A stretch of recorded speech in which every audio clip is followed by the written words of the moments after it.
Hello students, तो next topic है देखो common potential and loss of energy. Common potential देखो क्या होता है। सपोज हमारे पास दो कैपेसिटर हैं, ठीक है, दो कैपेसिटर है हमारे पास।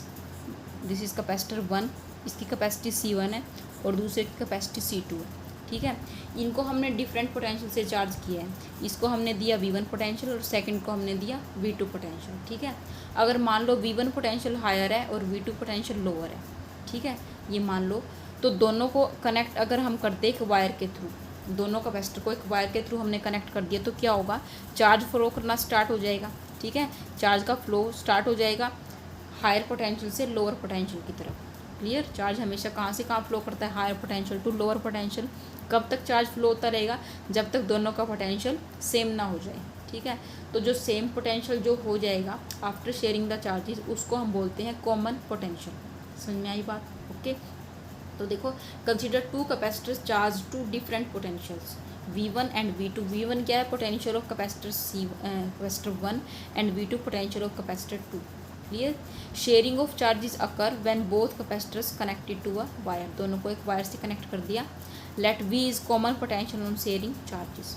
जो कॉमन पोटेंशियल है उसको हमने मान लिया V1। क्लियर, ठीक है। अब देखो, अगर टोटल चार्ज फाइंड आउट करें, टोटल चार्ज बिफोर शेयरिंग, जब तक हमने दोनों कैपेसिटर्स को वायर से कनेक्ट नहीं किया था, तो चार्ज की शेयरिंग नहीं हुई थी, तो उस टाइम पे टोटल चार्ज कितना था, टोटल चार्ज हो जाएगा फर्स्ट का चार्ज प्लस सेकंड का चार्ज। तो फर्स्ट का चार्ज Q इक्वल टू क्या होता है, CV। तो फर्स्ट की कैपेसिटी है C1 potential V1 plus C2 second का पोटेंशियल V2, ये हो जाएगा, ठीक है। आफ्टर शेयरिंग क्या होगा, आफ्टर शेयरिंग टोटल चार्ज कितना हो जाएगा, कैपेसिटी तो C1 उतनी ही रहेगी, पोटेंशियल कॉमन हो गया V प्लस सेकंड का हो गया C2 इंटू V। अब C1 प्लस C2 V हो जाएगा इसके अंदर कॉमन, ठीक है, V कॉमन हो गया, ठीक है। अब देखो, चार्ज लॉस तो नहीं हुआ, ठीक है, चार्ज कहीं लीक नहीं हुआ, सिर्फ शेयरिंग हुई है चार्ज की, यानी चार्ज तो कंजर्व है, ठीक है। चार्ज तो लॉस क्या है, zero. Loss of charge is zero as loss of charge is zero. Therefore दोनों चार्ज क्या होंगे, इक्वल होंगे। C1 V1 plus C2 V2 equal to क्या होगा, C1 plus C2 into V। यही इक्वेशन बन जाएगी। तो देखो, इक्वेशन से V कॉमन आ रहा है, C1 plus C2 into V equal to C1 V1 plus C2 V2। यहाँ से V is equal to C1 V1 plus C2 V2 upon क्या आ जाएगा, C1 plus C2। This is the formula for common potential. Okay. इसके बाद हम करते हैं लॉस ऑफ एनर्जी का, ठीक है। Loss of energy find out करते हैं। लॉस ऑफ एनर्जी, कौन सी एनर्जी लॉस्ट हो रही है, देखो चार्ज का तो लॉस हुआ नहीं है, चार्ज का तो सिर्फ शेयर हुआ है, ठीक है। तो क्या होता है, जो कैपेसिटर्स हैं उनकी जो हीट की वजह से जो एनर्जी का लॉस हुआ है, ठीक है, कुछ एनर्जी का लॉस तो हुआ है हीट की फॉर्म में, ठीक है। तो वो जो हीट की फॉर्म में एनर्जी का लॉस हुआ है, उसको लॉस ऑफ एनर्जी हम यहाँ पे कह रहे हैं। तो वो हमें फाइंड आउट करनी है कि कितना लॉस हुआ है एनर्जी का, ठीक है। तो देखो, ये तो था कॉमन पोटेंशियल, V का फॉर्मूला आ गया। तो total energy before sharing charges निकालते हैं। Total energy before sharing charges. Total energy, energy का फॉर्मूला देखो, तीन फॉर्मूले थे हमारे पास। एक तो था 1/2 CV स्क्वायर, तो था 1/2 QV, ठीक है। यहाँ पे हमारे पास कैपेसिटी है और पोटेंशियल है, इस फॉर्मूले के अंदर भी यही है। तो हम C और V की फॉर्म में ही एनर्जी का फॉर्मूला यहाँ पे सिलेक्ट करेंगे। तो टोटल एनर्जी बिफोर शेयरिंग तो वो थी, टोटल तो कांस्टेंट थी, ठीक है। तो वो फर्स्ट की कितनी थी, फर्स्ट कैपेसिटी की कितनी थी, 1/2 C1 V1 स्क्वायर थी, ठीक है। सेकंड की कितनी हो जाएगी, 1/2 C2 V2 स्क्वायर। क्लियर। अब आफ्टर शेयरिंग क्या होगा, total energy after sharing charges. After sharing charges कितनी हो जाएगी, कैपेसिटी दोनों की क्या हो जाएगी, अलग अलग ही रहेगी, लेकिन पोटेंशियल V क्या हो जाएगा, वो तो सेम हो जाएगा। तो 1/2 C1 V स्क्वायर और 1/2 C2V², ये हो जाएगी टोटल एनर्जी। यहाँ से कॉमन क्या है V², तो 1/2 भी कॉमन है, C1 + C2 × V², ये आ गई total energy after sharing charges. ठीक है, अब यहाँ पे क्या करना है, देखो ये इक्वेशन हमें यूज़ करनी है। ठीक है, यहाँ पे यूज़ कैसे करेंगे, देखो यहाँ पे V है, V की वैल्यू हम यहाँ पे पुट कर सकते हैं यहाँ से। ठीक है, तो suppose total energy before sharing को हम लिख लेते हैं U1 और टोटल एनर्जी आफ्टर शेयरिंग को सपोज हम लिख लेते हैं U2। क्लियर, ये U2 है, ये U1, यानी ये वैल्यू आ गई हमारी U2 की वैल्यू। ठीक है, तो U2 में क्या करना है, पुट वैल्यू ऑफ V की वैल्यू पुट करो, तो U2 = 1/2 C1 + C2 और V² है तो C1V1 + C2V2 upon C1 + C2, इसका क्या आ जाएगा, होल स्क्वायर आ जाएगा। U2 आ गया हमारे पास। अब निकालनी है, देखो लॉस ऑफ एनर्जी कैसे निकाल लेंगे, दोनों एनर्जी का हमें सब्ट्रैक्शन करना पड़ेगा, लॉस ऑफ एनर्जी यानी दोनों का डिफरेंस करना पड़ेगा। ठीक है, तो टोटल एनर्जी बिफोर शेयरिंग ज़्यादा है, आफ्टर शेयरिंग तो कम हो गई ना, हीट की फॉर्म में लॉस हो गई, तो फर्स्ट एनर्जी में से सेकंड वाली माइनस करनी पड़ेगी, यानी U क्या हो जाएगी, U1 - U2। क्लियर, फर्स्ट में से सेकंड को माइनस कर दो, पुट करो वैल्यू। U1 क्या था, U1 था देखो 1/2 C1V1² + 1/2 C2V2²। ओके, माइनस, अब यहाँ पे देखो ये वैल्यू पुट कर दो 1/2। अब यहाँ पे ये चीज़ देखो, ये C1 + C2 है, यहाँ पे भी C1 + C2 है, लेकिन इसका स्क्वायर है, तो एक पावर तो इससे कैंसिल हो जाएगी C1 + C2 की, तो कितना यहाँ पे बचने वाला है, C1V1 + C2V2 upon C1 + C2, एक ही पावर बचेगी, इसका स्क्वायर हो जाएगा। समझ आ रही है बात। ठीक है, अब देखो अब क्या करना है, अब एलसीएम ही लेना पड़ेगा। ठीक है, एलसीएम ले लो इसका, कंप्लीट का आ जाएगा C1 + C2 twice.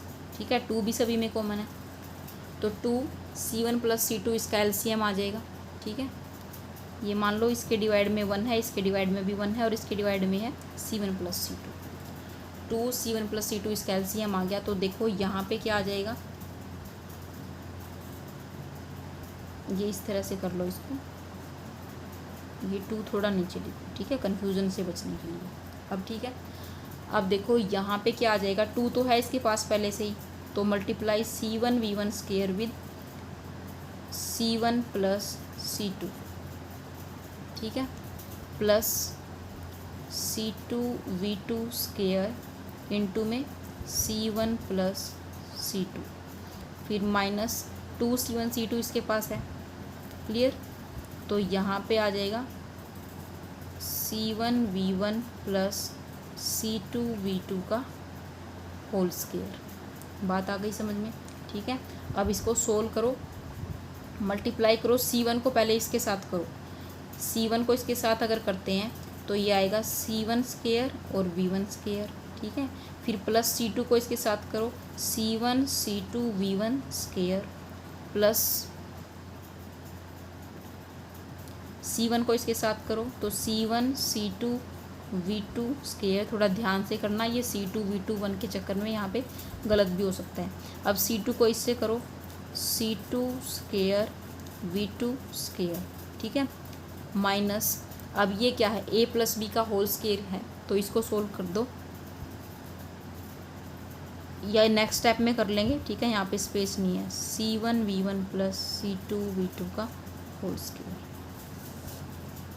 2 times C1 + C2। Okay, तो टोटल एनर्जी U = अब देखो यहाँ पे ये C1 C2 V1² है, C1 C2 V2² है, C1 C2 कॉमन है दोनों के अंदर, तो यहाँ पे C1 V1², इसको लिख लो, प्लस C1² C2² और V2²। ठीक है, इस टर्म को मैंने यहाँ पे लिख दिया। इन दोनों टर्म के अंदर देखो C1 C2 तो कॉमन है, ठीक है, अंदर क्या बचेगा V1 square plus V2 square, यही बचेगा, ठीक है, माइनस। अब इसका a प्लस बी का होल स्केयर सोल्व करो, C1 स्केयर V1 स्केयर, ठीक है, वैसे तो प्लस का साइन आना था, ठीक है, a प्लस बी का होल स्केयर, लेकिन इस माइनस की वजह से यहाँ हो जाएगा माइनस, ठीक है, C2 स्केयर V2 स्केयर, ठीक है, फिर प्लस 2ab आना है, ठीक है, प्लस है लेकिन माइनस की वजह से फिर से क्या हो जाएगा, माइनस हो जाएगा, 2ab करना है, a क्या है C1 V1 और b क्या है C2 V2, क्लियर। ये फॉर्मूला डिवाइड बाय क्या है 2C1 प्लस C2। अब देखो यहाँ से C1 V1 स्केयर, ये पॉजिटिव और ये नेगेटिव C1 V1 स्केयर, तो ये इसके साथ हो गया कैंसिल, ठीक है, फिर C2 V2 square positive, C2 V2 square negative, ये भी इसके साथ कैंसिल, समझ में आ गई बात। तो क्या क्या बचेगा यहाँ पे, एक तो बचा C1 C2 V1 square plus V2 square, एक बचा -2C1 C2, ओ ये 2 नहीं आएगा, ठीक है, C1 C2 और V1 V2 divide by 2C1 plus C2, ये। अब देखो यहाँ से भी एक तो C1 C2 यहाँ पे है, एक C1 C2 यहाँ पे है, तो यहाँ से भी कॉमन आ रहा है C1 C2, तो देखो दोनों टर्म्स के अंदर कॉमन है, तो यहाँ देखो V1 square plus V2 square minus C1 C2 को हटाने के बाद बचेगा 2V1 V2 और C1 C2 को लिख दो कॉमन, C1 प्लस C2। अब देखो यहाँ पे फॉर्मूला बन रहा है, ये a मान लो, ये b मान लो, a square plus b square minus 2ab, a minus b का होल स्केयर का फॉर्मूला बन रहा है, यानी V1 माइनस V2 का whole square C1 C2 divide by 2C1 plus C2, ये लॉस ऑफ एनर्जी का फॉर्मूला आ गया हमारे पास, ठीक है, यानी U loss of energy U1 minus U2, ये आ गया P1 minus V2 whole square C1 C2 upon 2C1 plus C2, clear. अब देखो ये लॉस ऑफ एनर्जी जो आई है हमारे पास, ये पॉजिटिव है या नेगेटिव है, बताओ। फर्स्ट कैपेसिटर का पोटेंशियल हायर माना था हमने, ठीक है, ये ठीक है, अगर ये कम भी होता, लेकिन देखो इस टर्म का स्केयर है, स्केयर में तो हमेशा पॉजिटिव टर्म आएगी, कैपेसिटी तो पॉजिटिव ही होगी हमेशा, ठीक है, और ये दोनों को ऐड करेंगे ये भी पॉजिटिव, तो लॉस ऑफ एनर्जी क्या आई, लॉस ऑफ एनर्जी हमेशा पॉजिटिव ही आई, ग्रेटर देन 0, ठीक है, U1 minus U2 is greater than 0, okay.